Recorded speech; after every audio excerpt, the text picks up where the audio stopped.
Hello, everyone. Today I'll be narrowing down my research question.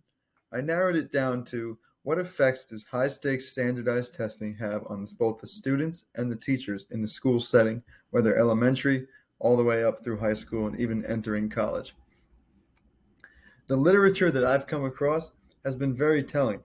I've found that it has a multitude of effects on the students and on the teachers, and we'll get into that.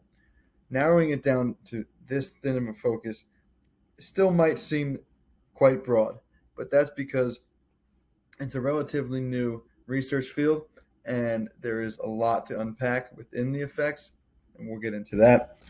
So, one of the effects that it has on students is a raise and of anxiety levels with students, and test anxiety is common. You might see it in your classrooms, and you might able sometimes even not be able to see it.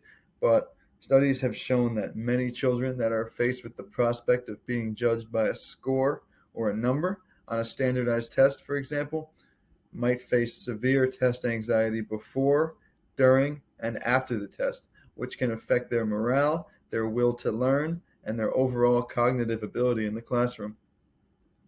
This is something that we as educators want to avoid. We want children to be as comfortable as they can be in a productive learning environment, and telling them that they will be they have to pass this test, this high stakes. If you took away these stakes, it would be more friendly to the children. But these stakes make it seem that this is the be all and end all of their learning, their school career, and even more than that, just a measure of their own intelligence or worth. As a young child, it can be hard to process that. So that's one effect that it has. Also, it changes the effects of how teaching and learning take place in the classroom. Time spent preparing for a structured test is time that's taken away from a broad scope of classroom instruction, whether that be hands on, student centered, or exploring fields and other areas of the curriculum. If you're spent not just teaching the curriculum, but teaching about taking a standardized test, that's time taken away from valuable instruction in the classroom. Now, test taking strategies are worthy to learn, but I'm talking about more than that.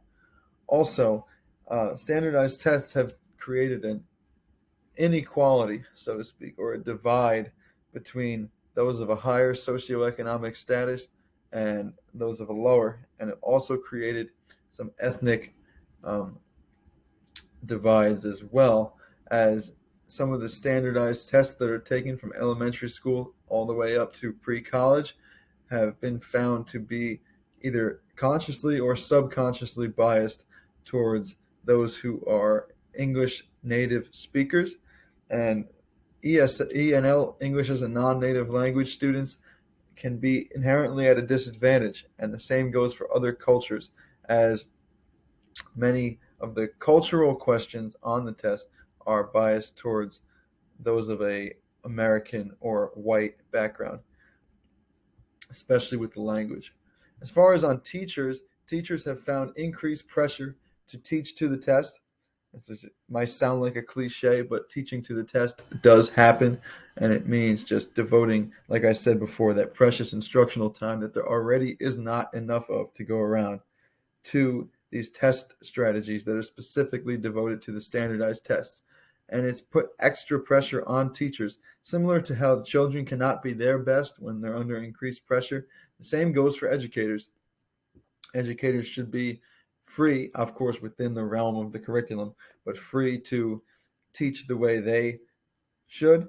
And if they are qualified and do a fine job of getting the curriculum across, then they should not be, again, quantified by one number and what their students score on the test. So there's stakes in it for the teachers as well, and those often get forgotten when talking about high stakes standardized testing. I know there's more literature to read, and I look forward to definitely going even further beneath the surface and taking a deeper dive into how standardized testing has created these inequalities and has affected the lives and well-being of students and teachers. I've found so much information as well, and I look forward to finding another wealth of information as my research continues into the next course. Um, I definitely know I would like to streamline this further, maybe talk about If I had to pick one area, I would probably focus on the students. Not sure if I will have to, but that's definitely a place that I could go. I've learned a lot about this subject already, and it's been quite interesting to research and to continue my research. I really look forward to it. So I wish you all the best of luck with your research as well as we finish this course and move on to the next. And I thank you very much for listening to my video. Thank you and have a great day.